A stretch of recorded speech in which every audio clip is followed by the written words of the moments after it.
Welcome back. Democrat Barack Obama scored the first win of the U.S. presidential election early on Tuesday. It came out on top in two tiny New Hampshire villages where the nation's first votes were cast and counted. Americans are now voting in an election, and the polls say will make Barack Obama the first African-American president of the United States. Our reporter Zhu Hua reporting from the village of Dixville Notch in New Hampshire. Right after midnight, ballots into the box. The first votes of the country were cast at the remote mountainous village of Dixville Notch, New Hampshire. With a population of no more than 30, Dixville is perhaps one of the smallest townships in the United States.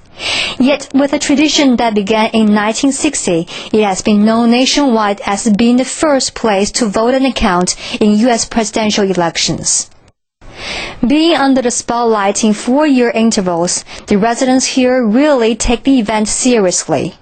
Except for 2 absentees, all the other 19 eligible voters showed up well before midnight at a conventional ballot room in Balsam's Resort Hotel, ready to cast their hope on the future of this nation.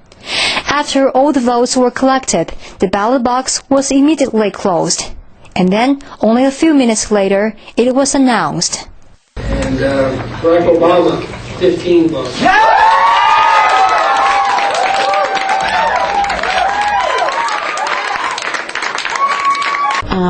I'm voting for Barack Obama, and I'm voting for him because he's the best candidate for me as far as my beliefs. I am interested in his policies on education and healthcare. I'm interested in his plan to get us out of this war, and also, the women's rights issues. I believe that John McCain has more military experience, and I believe that that's very important for the United States of America.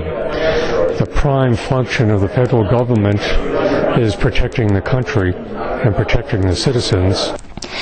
With the exclusive privilege of an early voting at midnight, the job of Dixville Notch is now done.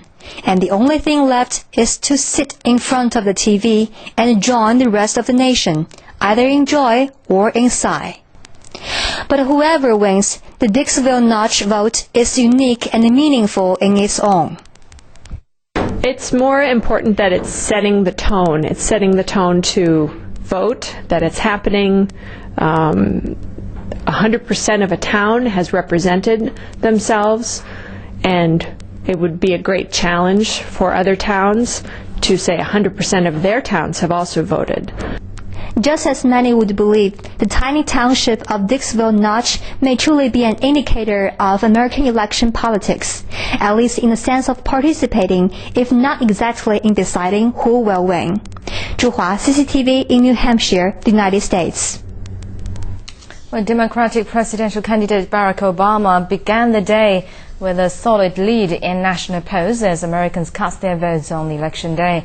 But his Republican rival, John McCain, says he's confident he can still score an upset at the end of a marathon struggle for the White House. David Rathbin has the latest. Obama joined the nation's earliest voters, casting his ballot in Chicago, Illinois on Tuesday morning. Obama is heavily favored to carry the state, along with its 21 electoral votes, in his bid for the presidency. Meanwhile, McCain cast his ballot at a church near his Central Phoenix home. Arizona is historically Republican, carrying 10 electoral votes. In Delaware, Obama's running mate Joe Biden cast his vote at a private school near his home. The Democrat-leaning state carries 3 electoral votes. McCain's running mate Sarah Palin cast her ballot in her hometown of Wasilla, Alaska.